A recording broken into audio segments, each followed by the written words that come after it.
Le rejet, ce mot court mais puissant qui éveille une tempête d'émotions. Lorsque quelqu'un que tu estimais te rejette, la chose la plus naturelle est de ressentir le besoin de répondre, de chercher une explication ou même d'essayer de récupérer ce que tu penses avoir perdu. Mais, et si je te disais que ton silence pourrait être ton arme la plus puissante? Cette vidéo explore comment le silence, cette réponse stoïque face au rejet, n'est pas seulement un outil de dignité, mais aussi une leçon transformante pour toi et, curieusement, pour ceux qui ont décidé de te rejeter. Dans ce contenu, nous allons plonger dans la philosophie stoïque appliquée aux relations humaines et comment ton choix de garder le silence après le rejet peut devenir une déclaration de force intérieure qui a un impact tant sur toi que sur l'autre personne. Prépare-toi à comprendre pourquoi, en ne disant rien, tu dis tout. Tu veux savoir comment transformer un moment de douleur en une opportunité pour grandir et transformer ta vie? Reste avec nous, car à la fin de cette vidéo, tu auras les outils pour accueillir le rejet avec une dignité qui non seulement te libère, mais redéfinit aussi ta valeur. Tu apprendras à utiliser le silence comme une forme d'autocontrôle et d'autonomisation personnelle. Et, plus important encore, tu comprendras pourquoi cet acte, bien qu'apparemment passif, a un pouvoir qui peut détruire les attentes de ceux qui pensaient que ta réaction serait de la faiblesse ou de la soumission. Ce contenu n'est pas simplement une réflexion philosophique, c'est un guide pratique. Nous allons analyser les enseignements de grands penseurs comme Épictète, Marc Aurèle et, bien sûr, les contributions de Rolando, qui nous mènent à une compréhension plus profonde de la gestion des émotions depuis un endroit d'amour-propre et de dignité. Mais sois attentif, car ce n'est pas ce à quoi tu es habitué à entendre. Ce qui suit te fera remettre en question tout ce que tu pensais savoir sur le rejet et la manière de le confronter. Mais avant de commencer, je vous serais extrêmement reconnaissant si vous appuyez sur le pouce levé, car cela m'aide à faire connaître cette philosophie à plus de personnes. Si vous ne voulez manquer aucune vidéo, abonnez-vous et activez la cloche. Le silence après un rejet n'est pas une simple réaction, c'est un choix. Dans un monde où la surexposition émotionnelle et l'impulsivité sont courantes, choisir de ne pas répondre est un acte de résistance et d'autocontrôle. Marc Aurèle, dans ses méditations, a écrit « Ce n'est pas ce qui t'arrive qui te touche, mais comment tu choisis de l'interpréter. » Qu'est-ce que cela signifie dans le contexte d'un rejet? Que le pouvoir est entre tes mains. Ce n'est pas le rejet qui définit ta valeur, mais la manière dont tu choisis de répondre. Lorsque tu choisis le silence, tu réclames ce pouvoir. Tu dis, sans mots, que ta valeur ne dépend pas de la validation de quelqu'un d'autre. Tu montres que tu n'as pas besoin de réagir pour affirmer qui tu es. Et voici la clé. Ce silence n'est pas pour punir l'autre, mais pour te protéger toi. Comme le mentionne Rolando, la dignité personnelle n'est pas une attaque envers les autres, mais un acte d'amour envers toi-même. Mais le silence a aussi un autre effet. Un effet que peu considèrent. Il génère un espace de réflexion chez l'autre personne. En ne répondant pas, tu ne nourris pas la narration que l'autre attendait. Tu interromps le schéma et, dans de nombreux cas, tu laisses une question sans réponse. Pourquoi n'a-t-il, elle, pas réagi? Cet impact psychologique est profond et nous l'explorerons en détail dans les prochaines parties. Reste avec nous, car dans le prochain segment, nous décomposerons les outils psychologiques et philosophiques qui soutiennent cette pratique. De plus, tu apprendras comment les appliquer dans ta vie quotidienne pour affronter tout rejet avec sérénité et confiance. Cela ne changera pas seulement la façon dont tu te sens, mais aussi la façon dont les autres te perçoivent. Le silence après un rejet n'est pas simplement une absence de mots. C'est une déclaration puissante qui reflète l'autocontrôle, l'introspection et une profonde compréhension de la valeur personnelle, selon la philosophie. De la philosophie stoïcienne à la psychologie moderne, ce concept a été analysé et défendu comme un outil qui transforme les émotions réactives en croissance personnelle. Décomposons comment ces idées s'appliquent à ta vie et comment ton silence peut être la leçon la plus percutante que quelqu'un ait jamais reçue. Épictète, l'un des grands stoïciens, a affirmé « Il est impossible pour un homme d'apprendre ce qu'il croit déjà savoir. » Dans le contexte du rejet, cela signifie que tu ne peux pas changer ce que l'autre personne pense ou ressent, mais tu peux changer la façon dont tu choisis de traiter cette expérience. Le silence devient alors une manière de lâcher l'illusion du contrôle sur les autres. Cet acte de lâcher prise n'est pas de la résignation, c'est de l'autonomisation. Du côté de la psychologie, Carl Jung a introduit le concept de l'ombre, cette partie de nous qui réagit instinctivement à la douleur par des réactions impulsives. Le rejet active cette ombre, et la plupart des gens y répondent avec colère ou besoin de confrontation. Cependant, en optant pour le silence, tu interromps ce cycle réactif. Tu choisis de répondre depuis un lieu de conscience et de maîtrise de soi, au lieu d'agir à partir de tes blessures. Rolando, mentor et auteur sur des sujets de l'amour-propre, renforce cette idée en disant « Ta valeur ne réside pas dans la façon dont les autres te voient, mais dans la façon dont tu choisis de te voir toi-même. » Le silence après un rejet n'est pas vide, c'est une force vivante. Cela signifie que ta capacité à garder le silence reflète ton engagement envers toi-même et ta volonté de prioriser ta dignité au-dessus de toute émotion momentanée. Marc Aurèle apporte également une perspective importante dans ses méditations. Ne t'inquiète pas de ce que les autres pensent de toi, inquiète-toi de ce que tu penses de toi-même. Dans un rejet, la tentation est de chercher de l'approbation ou d'essayer de changer la perception de l'autre. Mais le silence rompt cette dynamique en redirigeant ton énergie vers ta propre validation, plutôt que de la chercher à l'extérieur. Le silence a aussi un impact psychologique sur l'autre personne.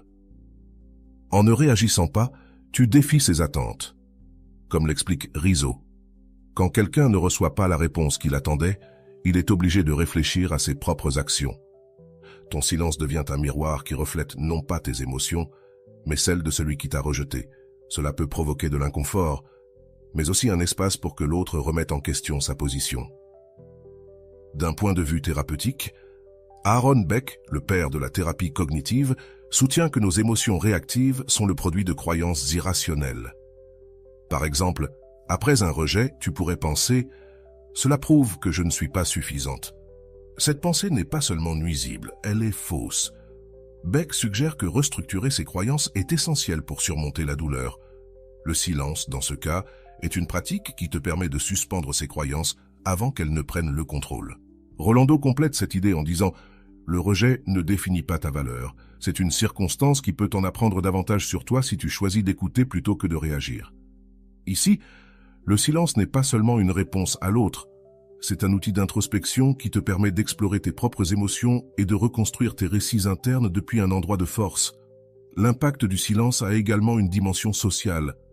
Nous vivons dans un monde où réagir immédiatement est la norme, en particulier à l'ère numérique. Cependant, en choisissant de ne pas répondre, tu fais une différence. Tu établis des limites et tu communiques, sans mots, que tu n'as pas besoin d'entrer dans un dialogue qui ne bénéficie pas à ton bien-être émotionnel. Rolando l'exprime de manière percutante. Chaque fois que tu choisis de ne pas réagir, tu choisis de t'élever. Tu dis « Ma paix vaut plus que n'importe quelle discussion ». Cette approche ne préserve pas seulement ton énergie, elle te positionne également comme quelqu'un qui ne se laisse pas entraîner par les émotions des autres. Le silence t'offre aussi un espace pour pratiquer l'auto-soin. Lorsque tu choisis de ne pas répondre au rejet, tu prends du temps pour traiter tes émotions et prendre soin de toi. Selon Christine Neff, pionnière du concept de l'autocompassion, cet acte est essentiel pour la guérison émotionnelle. Neff explique que se traiter avec bienveillance dans les moments de douleur nous permet de surmonter les adversités avec plus de résilience. Du point de vue stoïcien, ton silence n'est pas un outil pour manipuler l'autre, mais pour renforcer ton propre âme. Comme disait Sénèque, l'homme le plus puissant est celui qui a le contrôle de lui-même. Dans un rejet, ton pouvoir réside dans le fait de ne pas céder au contrôle des émotions ou aux attentes des autres. Enfin, il est important de comprendre que le silence n'est pas une manière d'éviter la douleur, mais de l'affronter depuis un lieu d'introspection. Viktor Frankl, dans son livre « L'homme en quête de sens », soutient que nos réponses à la souffrance déterminent notre capacité à y trouver un sens. En optant pour le silence, tu choisis de donner un sens constructif au rejet, au lieu de laisser celui-ci t'engloutir. Dans la prochaine partie, nous explorerons comment appliquer ces idées dans ta vie quotidienne et comment construire un cadre mental fondé sur la dignité et l'amour propre. Ce n'est que le début d'un voyage vers une nouvelle manière d'affronter le rejet. Sois attentif, car ce qui vient ne transformera pas seulement la façon dont tu gères ces situations, mais aussi la manière dont tu te perçois toi-même. Le silence, comme réponse après un rejet, n'est pas seulement un acte, mais une habitude qui peut radicalement changer la façon dont tu fais face à la douleur, à la frustration et aux relations. Dans cette partie, nous allons décomposer comment tu peux intégrer le silence stoïque et les principes psychologiques dans ta vie quotidienne, en permettant à ces outils de te renforcer et de te transformer.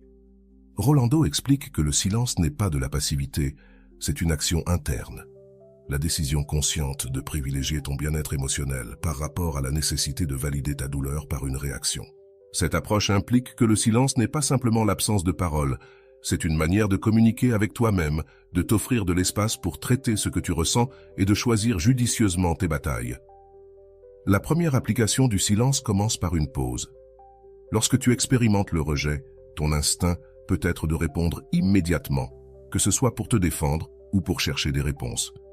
Cependant, comme le mentionnent Rolando et Marc Aurèle, la pause est ta meilleure alliée.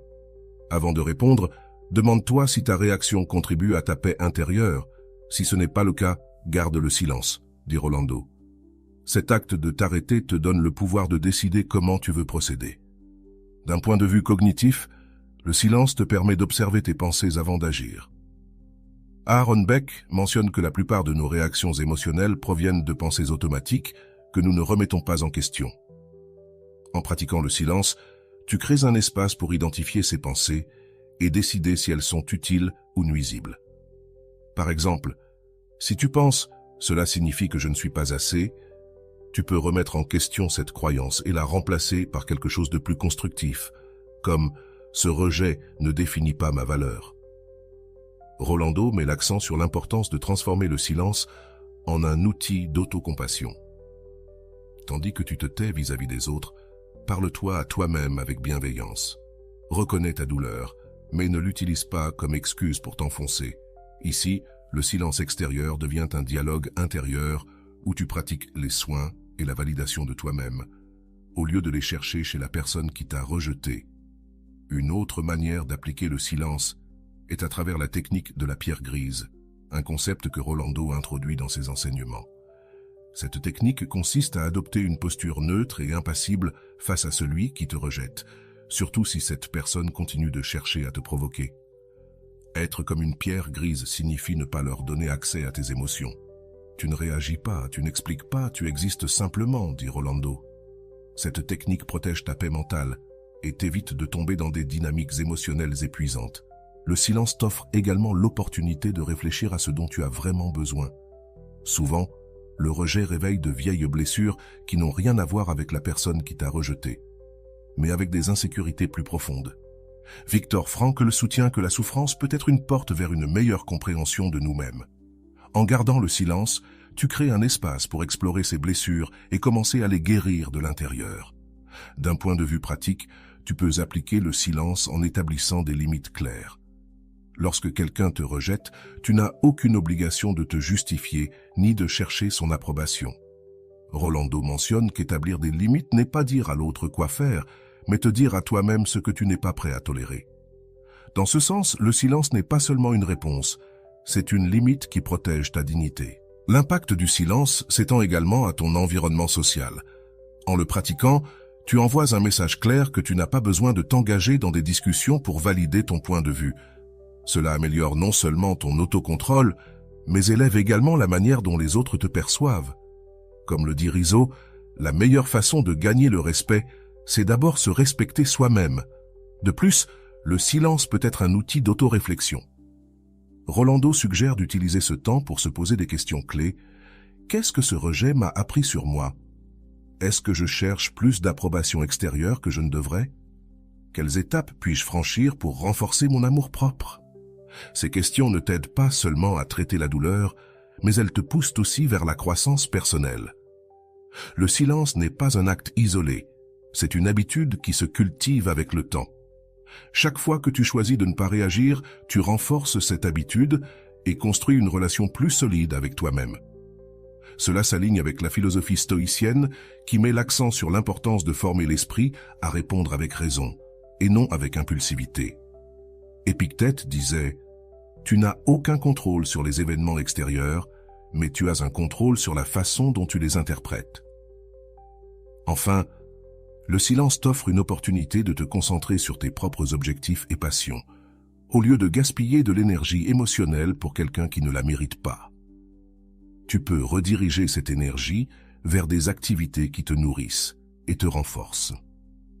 Rolando résume ainsi: le silence est l'espace où tu te reconnectes avec toi-même. C'est là que tu te rappelles qui tu es et ce que tu mérites. Le silence après le rejet, vu sous l'angle stoïcien, n'est pas un acte passif, mais un outil actif de formation intérieure.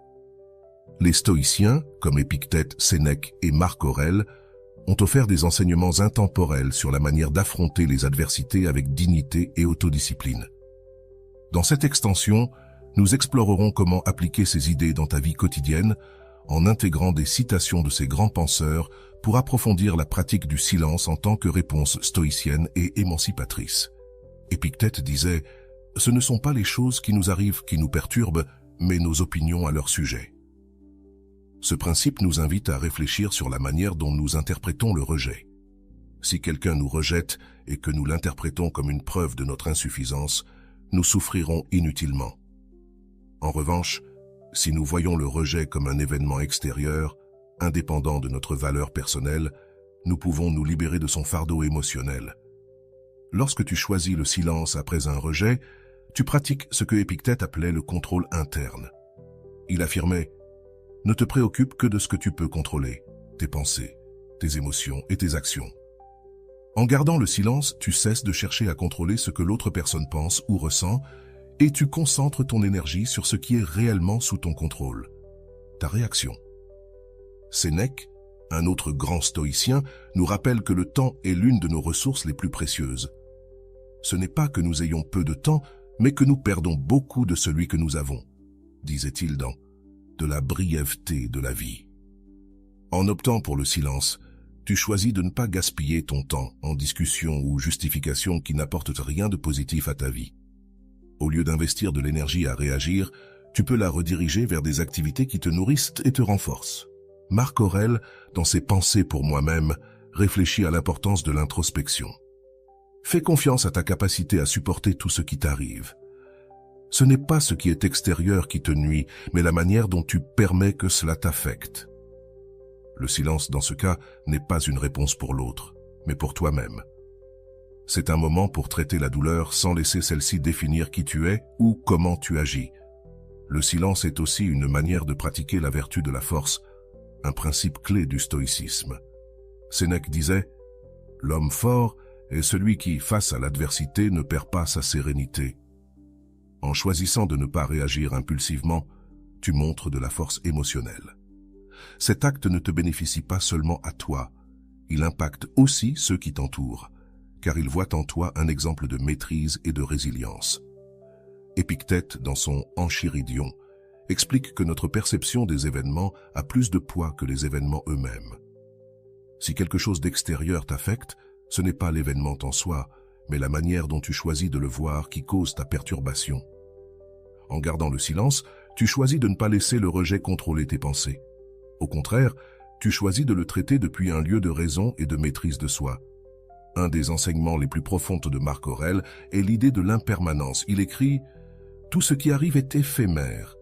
Ce qui te semble insupportable maintenant sera bientôt juste un souvenir. » Cela s'applique parfaitement au rejet. En pratiquant le silence, tu te rappelles que la douleur est temporaire et que ta valeur ne dépend pas de la manière dont les autres te voient, mais de la façon dont tu te vois toi-même.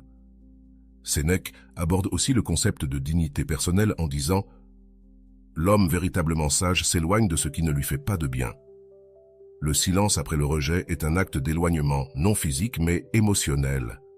C'est te dire à toi-même « Je mérite plus que cela », sans avoir besoin de le verbaliser. Cet acte de dignité renforce ton estime de soi et établit des limites claires pour protéger ta paix mentale. L'impact du silence a également un effet sur l'autre personne, même si ce n'est pas ton objectif principal.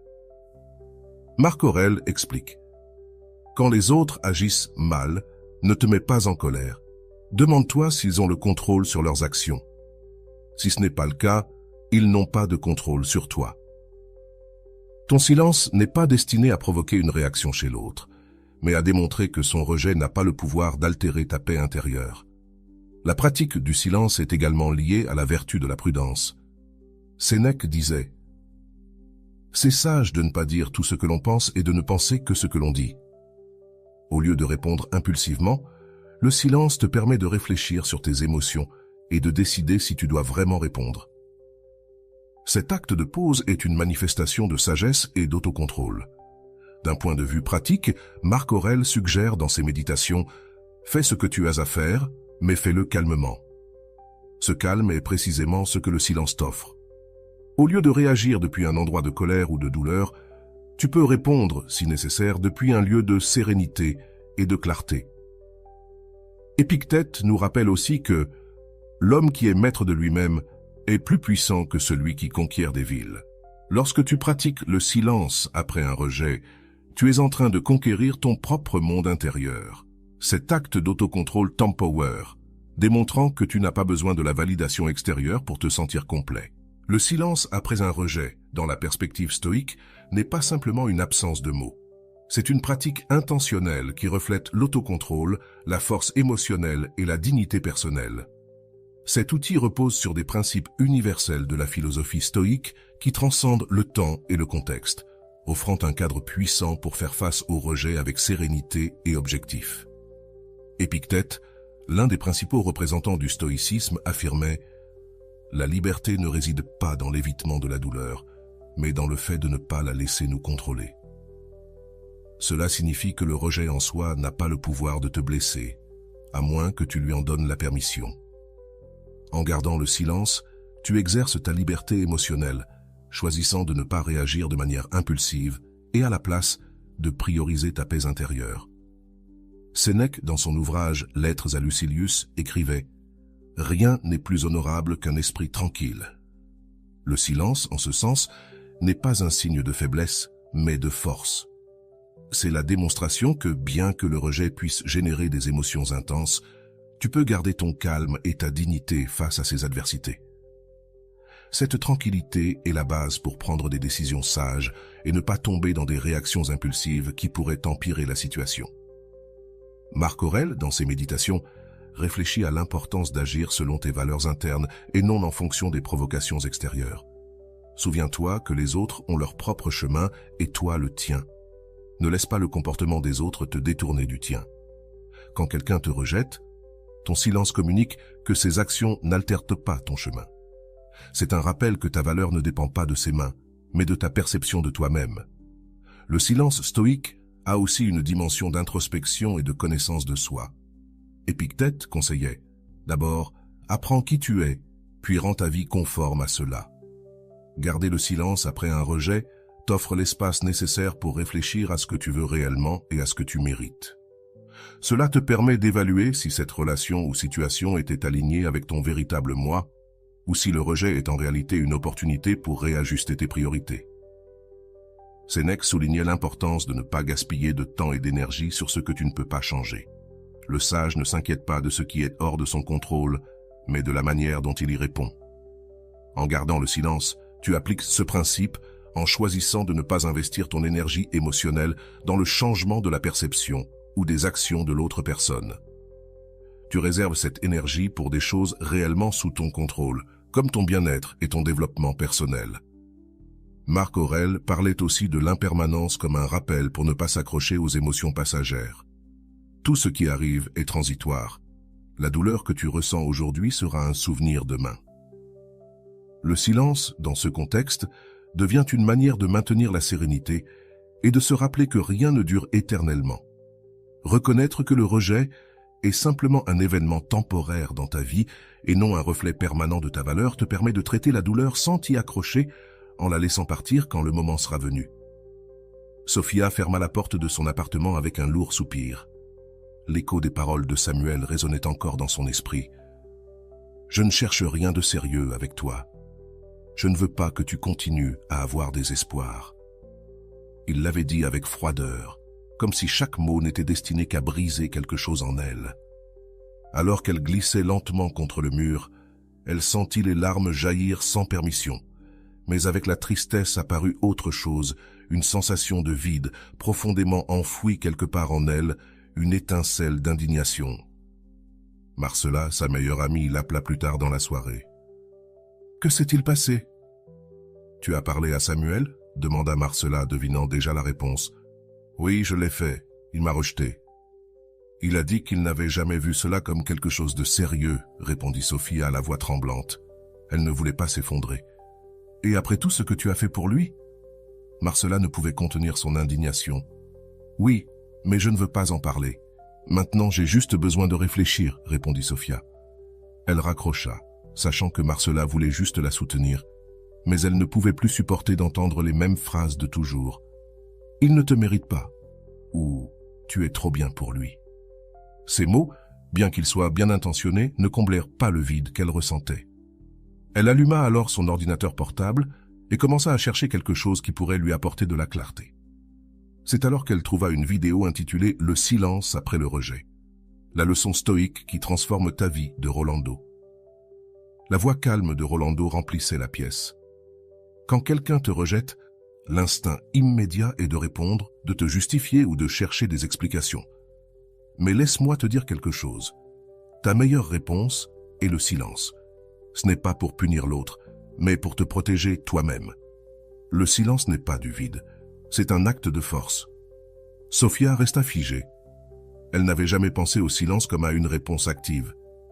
Jusqu'à ce moment-là, elle avait toujours cru que se taire était céder, abandonner la bataille, mais les paroles de Rolando résonnaient en elle. Elle décida de continuer à regarder. Le silence est une pause qui te permet de te retrouver avec toi-même. C'est un espace pour réfléchir, pour te demander si cette personne était vraiment ce dont tu avais besoin ou si elle n'était qu'un reflet de tes propres insécurités. Elle ferma la vidéo, s'allongea sur son lit et regarda le plafond. « Et si j'essayais ?» pensa-t-elle. « Que se passerait-il si pour une fois je décidais de ne pas me justifier, de ne pas m'expliquer, de ne rien demander ?» Elle n'avait pas toutes les réponses, mais quelque chose dans ses paroles la poussa à essayer. Elle décida de ne pas contacter Samuel, de ne pas lui envoyer un dernier message ni chercher une dernière conversation. Pour la première fois, elle allait garder le silence. Les jours suivants ne furent pas faciles. Chaque fois que son téléphone sonnait, son cœur s'accélérait, espérant que ce soit Samuel. Mais ce n'était pas le cas. Au lieu de lui écrire, Sophia commença à noter dans un journal ce qu'elle ressentait. Une nuit, elle écrit « Pourquoi suis-je si affectée par quelqu'un qui clairement ne me valorise pas ?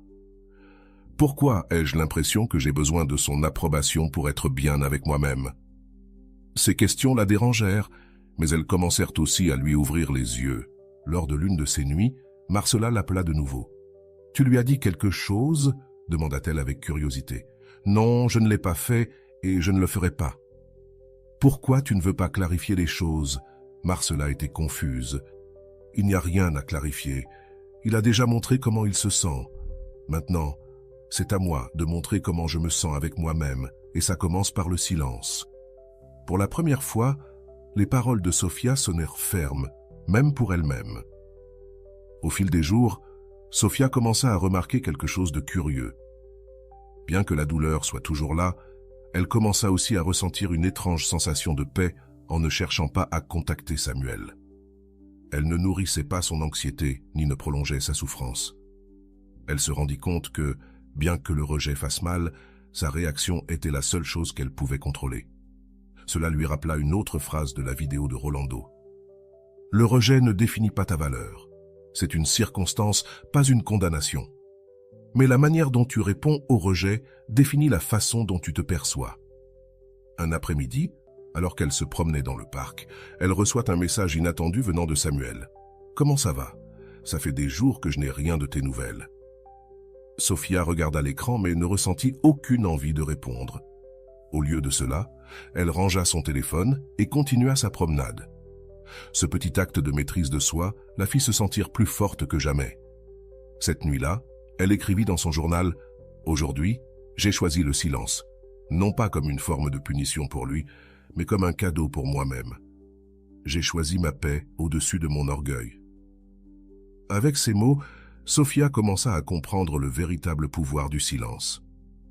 Ce n'était pas une arme à utiliser contre les autres, mais un outil pour guérir et grandir de l'intérieur. Dans la prochaine partie, nous explorerons comment Sophia approfondit sa pratique du silence et comment ce geste commence à transformer non seulement sa perception d'elle-même, mais aussi la dynamique avec Samuel. Les jours devinrent des semaines, et Sophia resta ferme dans sa décision de garder le silence. Bien qu'au début, cela ait été un acte conscient, avec le temps, cela se transforma en quelque chose de plus naturel, presque instinctif. Samuel avait envoyé quelques messages supplémentaires. Aucun n'était particulièrement significatif, mais Sophia les ignora.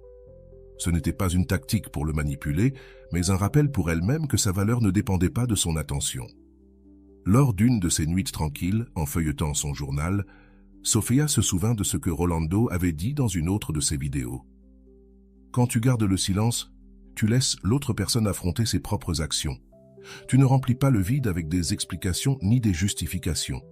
Ce vide, bien que gênant, est nécessaire pour la croissance. » Cela résonna profondément en elle. Il ne s'agissait pas seulement de Samuel affrontant le vide, mais aussi de Sophia affrontant le sien. Cette nuit-là, elle écrivit « Le silence n'est pas pour lui, il est pour moi. C'est mon espace pour me reconstruire, pour comprendre ce que je veux vraiment et ce que je mérite. » Pendant ce temps, Samuel commença à remarquer quelque chose d'étrange. Les réponses qu'il attendait n'arrivaient jamais, et le schéma auquel il était habitué était brisé. Un après-midi, alors qu'il parlait avec un ami, il mentionna « Je ne sais pas ce qui se passe avec Sophia. Elle était toujours si attentive, si disponible, et maintenant elle ne répond plus. Peut-être qu'elle est fatiguée, » suggéra son ami. « Peut-être qu'elle a finalement compris que tu n'es pas intéressé, » dit un autre. « Je ne sais pas, c'est bizarre. Je n'aurais jamais pensé qu'elle se laisserait juste aller comme ça. » Samuel ressentait un mélange de confusion et de curiosité, des émotions auxquelles il ne s'attendait pas. Sophia, de son côté, commença à remplir son temps avec des activités qui la nourrissaient émotionnellement. Elle reprit ses cours de yoga qu'elle avait abandonnés quelques mois auparavant et s'inscrivit à un atelier d'écriture créative. Ces activités ne lui offraient pas seulement une distraction saine, mais lui rappelaient aussi qui elle était en dehors de la relation avec Samuel. Un après-midi, après son cours de yoga, Sophia reçoit une nouvelle notification sur son téléphone. C'était un message de Samuel. « On peut parler? Je sens que les choses sont devenues bizarres entre nous. » Sophia lut le message plusieurs fois, mais ne ressentit pas la même urgence qu'auparavant. Au lieu de répondre immédiatement, elle respira profondément et se souvint d'une autre phrase de Rolando. « Tout ne mérite pas une réponse. Demande-toi, est-ce que cela apporte la paix ou le conflit dans ta vie? Si la réponse est le conflit, alors le silence reste la meilleure option. » Elle décida de ne pas répondre. Samuel avait déjà clairement exprimé ses intentions avant, et elle ne ressentait pas le besoin de rouvrir une conversation qui la ramènerait à la douleur. Au lieu de cela, elle continua sa journée, se concentrant sur ce qui comptait vraiment, son bien-être. Au fur et à mesure que les jours passaient, Sophia remarqua quelque chose d'extraordinaire. Bien qu'elle pensât encore à Samuel de temps en temps, ses pensées ne la dominèrent plus. Il y avait de l'espace dans son esprit pour d'autres choses, pour ses amis, ses projets personnels, voire pour de petites joies quotidiennes qui passaient avant inaperçues. Ce changement lui rappela un autre enseignement stoïque qu'elle avait lu dans une des vidéos de Rolando. Le véritable pouvoir ne réside pas dans le contrôle des autres, mais dans le contrôle de soi-même. Cette leçon devint son mantra. Chaque fois qu'elle ressentait la tentation de répondre ou de chercher Samuel, elle se répétait « Je ne perds rien en choisissant ma paix ». Elle commençait à ressentir l'impact du silence de Sophia. Ce qui avait initialement été du déconcertement se transformait désormais en une gêne plus profonde. Lors d'une conversation avec Marcella, qui était aussi son amie, Samuel demanda « Sophia t'a-t-elle dit quelque chose à propos de moi ?»« Non, elle n'a rien dit. Mais je pense que c'est cela qui devrait le plus te préoccuper, pas la réponse, » répondit Marcella. Cela laissa Samuel dans le silence. C'était vrai. Le fait que Sophia ne parle pas de lui ni ne cherche à clore le chapitre en disait bien plus que n'importe quel mot. Pendant ce temps, Sophia commença à remarquer des changements en elle. Elle n'avait plus besoin de parler de Samuel avec Marcella ni avec personne d'autre. Son histoire avec lui n'était plus au centre de sa vie, mais juste un chapitre du passé. Ce changement lui apporta une tranquillité qu'elle n'avait jamais expérimentée auparavant. Un jour, alors qu'elle se promenait dans le parc, elle reçut un autre message de Samuel. « Sophia, j'ai vraiment besoin de te parler. Je veux arranger les choses. » Cette fois, Sophia ne ressentit même pas la tentation de répondre. Elle regarda le message, sourit pour elle-même et continua sa promenade. Elle savait que son silence n'était pas une punition pour Samuel, mais un acte d'amour-propre. Elle avait appris que toutes les conversations ne méritent pas d'être tenues, et que parfois, le silence est la réponse la plus puissante.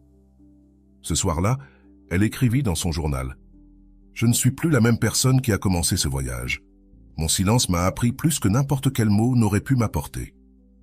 Il m'a montré que ma paix vaut plus que n'importe quelle relation qui me prive de tranquillité. » L'impact du silence de Sophia ne transforma pas seulement sa relation avec Samuel, mais aussi sa relation avec elle-même. Dans la prochaine partie, nous verrons comment ce processus arrive à sa conclusion, menant Sophia vers un endroit de libération complète et de redécouverte personnelle. La journée commença comme n'importe quelle autre pour Sophia. Elle se leva tôt, prépara son café et s'assit près de la fenêtre pendant que la lumière du soleil éclairait doucement son appartement. Cependant, il y avait quelque chose de différent dans sa routine. En feuilletant les pages de son journal, elle se rendit compte qu'il y avait des semaines qu'elle n'avait pas écrit à propos de Samuel. Son silence avait fait plus que l'éloigner. Il lui avait permis de se reconnecter avec elle-même de manière qu'elle ne croyait pas possible. Le message de Samuel restait sans réponse, mais cela n'importait plus. Sophia n'avait pas besoin de réponse ni d'explication. Elle avait appris à vivre sans elle. À la place, elle avait rempli sa vie d'activités et de personnes qui la faisaient réellement se sentir valorisée. Ce matin-là, alors qu'elle préparait son sac pour son atelier d'écriture, elle reçut un appel inattendu. C'était Samuel. Elle regarda le téléphone pendant quelques secondes, se souvint des mots de Rolando. « Toutes les portes ne méritent pas d'être rouvertes. Demande-toi, cette conversation va-t-elle me conduire à la paix ou m'en éloigner ?» Elle décida de ne pas répondre. Elle rangea son téléphone dans son sac et sortit. Son temps et son énergie n'étaient plus disponibles pour ceux qui n'avaient pas su les apprécier. Lors de l'atelier, Sophia partagea un de ses écrits, une réflexion sur la manière dont le silence l'avait transformée. Elle parla de comment elle avait appris à s'arrêter, à observer ses pensées et à prioriser sa paix au lieu de la nécessité d'être comprise. L'un de ses camarades, intrigué, lui demanda « Comment as-tu réussi à garder ce silence ? Moi, je ne pourrais pas. » Ce n'était pas facile, admit Sophia, mais c'était nécessaire. Ce n'était pas pour lui, c'était pour moi. C'était ma façon de me dire que je mérite plus que ce que je recevais. Ce moment fut révélateur. Pour la première fois, Sophia ne parlait pas de son processus comme d'une expérience douloureuse, mais comme d'une victoire. Son silence avait été sa déclaration d'indépendance émotionnelle, et maintenant elle était plus forte grâce à cela. Pendant ce temps, Samuel continuait de ressentir le poids du silence de Sophia. Ce qui avait été de la curiosité auparavant s'était maintenant transformé en quelque chose de plus profond, du regret. Il se rendit compte qu'en la rejetant, il n'avait pas seulement perdu quelqu'un qui se souciait de lui, mais aussi quelqu'un qui avait cru en lui d'une manière qu'il n'avait pas cru en lui-même. Le vide qu'il ressentait n'était pas la faute de Sophia, mais le résultat de son incapacité à apprécier ce qu'il avait. Un après-midi, alors qu'il marchait dans le parc, Samuel la vit au loin. Sophia était assise sur un banc, écrivant dans son carnet. Elle semblait tranquille, en paix, complètement indifférente à l'inquiétude qu'il ressentait. Il s'approche avec précaution, ne sachant pas exactement quoi dire. « Salut, Sophia, » dit-il, brisant le silence. Elle leva les yeux, surprise de le voir. « Salut, Samuel, » répondit-elle.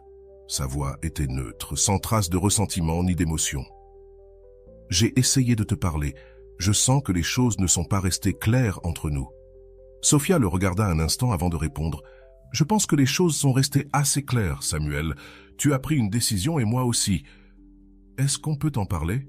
insista-t-il. « Je ne pense pas que ce soit nécessaire.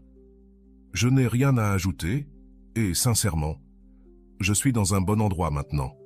J'espère que toi aussi. » Sophia sourit légèrement, ferma son carnet et se leva. Samuel resta là, la regardant s'éloigner. Il n'y avait pas de ressentiment dans ses paroles, juste une sérénité qui le déconcertait. Pour la première fois, il comprit ce que signifiait réellement son silence. Ce n'était pas du désintérêt, c'était de l'amour propre. Ce soir-là, Sophia rentra chez elle, se sentant plus légère. Elle avait fait face à Samuel, non pas avec des mots et des dents, ni des explications, mais avec la tranquillité qu'elle avait cultivée grâce à son silence. Elle écrivit dans son journal « Aujourd'hui, j'ai fermé un chapitre. Pas parce qu'il me le demandait, mais parce que je l'avais déjà fait il y a longtemps. » Au cours des semaines suivantes, la vie de Sophia continua de fleurir. Elle se sentait plus connectée avec elle-même que jamais, et ses relations avec les autres se renforçaient aussi. Elle ne cherchait plus l'approbation de personne, car elle avait appris à se l'accorder à elle-même. Un jour, alors qu'elle organisait son bureau, elle trouva une note avec une citation de Marc Aurèle qu'elle avait écrite au début de son processus. « Le bonheur de ta vie dépend de la qualité de tes pensées. » Elle sourit en réalisant combien sa perspective avait changé. Son bonheur ne dépendait plus des autres, il dépendait de la façon dont elle choisissait de vivre chaque moment. Le silence de Sophia n'avait pas seulement transformé sa relation avec Samuel, mais aussi avec elle-même. Elle avait appris que sa valeur ne résidait pas dans les paroles des autres, mais dans les actions qu'elle prenait pour protéger sa paix intérieure. Maintenant, elle était prête à affronter ce qui viendrait, sachant que, quoi qu'il arrive, elle pourra toujours retourner à cet endroit de sérénité qu'elle avait trouvé en elle. Ainsi, Sophia ferma le chapitre de Samuel avec une leçon qu'elle porterait en elle pour toujours. Parfois, la réponse la plus puissante n'est pas ce que tu dis, mais ce que tu choisis de ne pas dire. L'histoire de Sophia est un récit profondément introspectif et transformateur, qui reflète les luttes internes et la croissance personnelle qui peuvent surgir après un rejet. Depuis le début de son voyage, Sophia fait face à des émotions que beaucoup considèrent inévitables. La douleur, l'insécurité et un sentiment de perte de contrôle. Cependant, sa décision de choisir le silence ne redéfinit pas seulement sa relation avec Samuel, mais aussi avec elle-même. Nous analyserons ce processus en détail sous des perspectives psychologiques, philosophiques et émotionnelles. Le rejet auquel Sophia fait face est le catalyseur de sa transformation. Cet événement, qui aurait pu la laisser piéger dans un cycle de recherche de validation, devient une opportunité de remettre en question sa valeur et son identité. Selon Carl Jung, la crise est la meilleure bénédiction pour les personnes et les nations, car elle nous oblige à chercher une solution. Le rejet agit comme cette crise qui la pousse à regarder à l'intérieur d'elle-même et à découvrir des forces qu'elle ne savait pas qu'elle avait. Le silence que Sophia a adopté n'est pas simplement une absence de mots, c'est une réponse active et consciente. D'un point de vue stoïcien, sa décision de garder le silence reflète la pratique de la discipline émotionnelle. Épictète disait « Nous ne pouvons pas contrôler ce qui nous arrive, mais nous pouvons contrôler la manière dont nous y répondons. » Sophia choisit de ne pas réagir impulsivement, démontrant ainsi une maîtrise de ses émotions qui l'empower et lui permet de privilégier son bien-être. Le processus de Sophia peut également être analysé à travers la théorie de l'attachement. Initialement, son attachement à Samuel reflète un schéma anxieux, où la validation externe joue un rôle crucial dans son estime de soi. Cependant, à mesure qu'elle avance dans son cheminement d'autodécouverte, sa relation avec elle-même évolue. Cette évolution démontre ce que Mary Ainsworth a appelé la transition vers un attachement sécurisé, où la personne apprend à satisfaire ses propres besoins émotionnels sans dépendre des autres. Les besoins émotionnels et l'impact du silence de Sophia sur Samuel méritent également d'être analysés. Depuis une perspective psychologique, sa décision de ne pas répondre crée un vide qui défie les attentes de Samuel. Aaron Beck explique que, lorsqu'un modèle familial est interrompu, les personnes sont contraintes de réévaluer leurs propres actions et croyances. Le silence de Sophia ne protège pas seulement son père, mais oblige aussi Samuel à confronter son propre comportement et les conséquences de ses décisions. Le journal que Sophia utilise pour traiter ses émotions est un outil crucial dans sa transformation. Selon des recherches sur l'écriture expressive, ce type de pratique aide les individus à organiser leurs pensées, réduire le stress et gagner en clarté émotionnelle. En écrivant sur ses expériences, Sophia ne se contente pas de traiter sa douleur. Elle établit aussi une narration qui l'empower et la libère du contrôle émotionnel que Samuel exerçait sur elle. La réponse de Samuel au silence de Sophia reflète une dynamique intéressante. Son intérêt croissant et son regret ne sont pas nécessairement des signes d'amour, mais plutôt d'ego blessé et de confusion. Cela montre comment le rejet des attentes peut déclencher une introspection chez ceux qui sont habitués à avoir le contrôle. Cependant, Sophia ne se laisse pas influencer par cette dynamique, ce qui démontre une croissance émotionnelle significative. Le moment où Sophia choisit de ne pas répondre au message de Samuel représente un tournant. D'un point de vue cognitif, cet acte montre qu'elle a restructuré ses pensées automatiques, remplaçant des croyances comme « j'ai besoin qu'il me valorise, par ma valeur ne dépend pas de lui ». Ce changement reflète le concept d'auto-efficacité d'Al-Bandura, où Sophia prend le contrôle de sa vie et devient l'auteur de sa propre narration.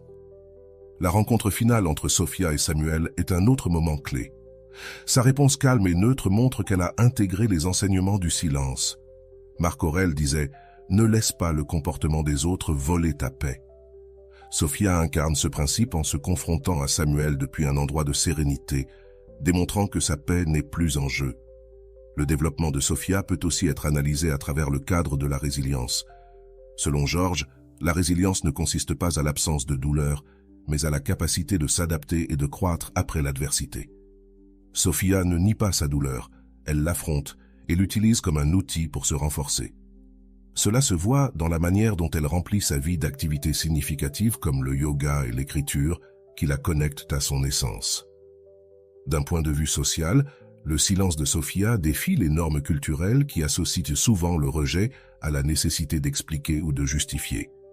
Sa décision de ne pas chercher une conversation finale brise ses attentes et redéfinit ce que signifie clore un chapitre. Cet acte ne la libère pas seulement, mais établit aussi une nouvelle norme pour la manière dont elle se voit et permet aux autres de la voir. L'acte de s'éloigner de Samuel, tant littéralement que métaphoriquement, est un symbole puissant de sa libération. Ce moment encapsule ce que le docteur Fran appelait la dernière des libertés, choisir l'attitude face aux circonstances. Sophia choisit sa liberté émotionnelle plutôt que toute tentative de réconciliation qui compromettrait sa paix. En dernière analyse, l'histoire de Sophia témoigne du pouvoir du silence comme outil de transformation. Son voyage la libère non seulement de la douleur du rejet, mais la reconnecte aussi à sa propre identité et à sa valeur. C'est une leçon pour tous sur la manière d'affronter l'adversité avec dignité, autocontrôle et une profonde confiance dans le processus de croissance personnelle. L'expérience de Sophia nous invite à réfléchir à la manière dont nous répondons au rejet.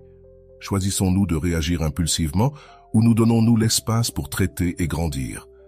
Son histoire démontre que le silence n'est ni un vide ni une passivité, mais une déclaration de force qui peut changer non seulement la manière dont nous nous voyons, mais aussi la façon dont nous faisons face au monde.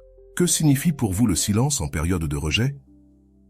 Le percevez-vous comme un outil de force ou comme un signe de faiblesse? Avez-vous considéré qu'en gardant le silence, vous pourriez envoyer un message plus puissant que n'importe quel mot? Lorsque vous faites face au rejet, vous arrêtez-vous pour réfléchir à vos émotions avant de réagir? Qu'est-ce qui pourrait changer dans votre vie si vous choisissiez de faire une pause, de respirer et de choisir le silence comme réponse? Avez-vous déjà eu l'impression que vos mots, au lieu de clarifier, ont compliqué les choses? Après un tel cas, que se passerait-il si vous choisissiez le silence pour briser ce cycle? Que croyez-vous que votre silence dit de vous aux personnes qui vous ont rejeté? Comme une déclaration de ta force intérieure et de ta dignité personnelle, à quelle fréquence cherches-tu à clore des chapitres en parlant avec l'autre personne, alors qu'en réalité, tu sais déjà ce que tu ressens? Qu'est-ce qui t'empêche de les clore toi-même sans cette conversation? Si ta valeur ne dépendait pas des paroles ou des actions d'une autre personne, qu'est-ce qui changerait dans la manière dont tu te perçois? Comment cela affecterait-il ta décision de réagir ou de garder le silence? Combien de temps et d'énergie as-tu investi dans des personnes qui n'étaient pas alignées avec ta valeur? Qu'est-ce que tu pourrais gagner si tu investissais ce temps en toi-même? Est-il difficile pour toi d'accepter le rejet sans chercher des explications ou des validations? Comment crois-tu que ta vie changerait si tu acceptais que tu n'as pas besoin de ces réponses pour avancer? Que pourrais-tu découvrir sur toi-même si tu choisissais le silence comme outil d'introspection et de connaissance de soi? Comment te sens-tu vis-à-vis de l'idée de fixer des limites émotionnelles? Le silence pourrait-il être une limite claire et respectueuse que tu établis avec toi-même et avec les autres?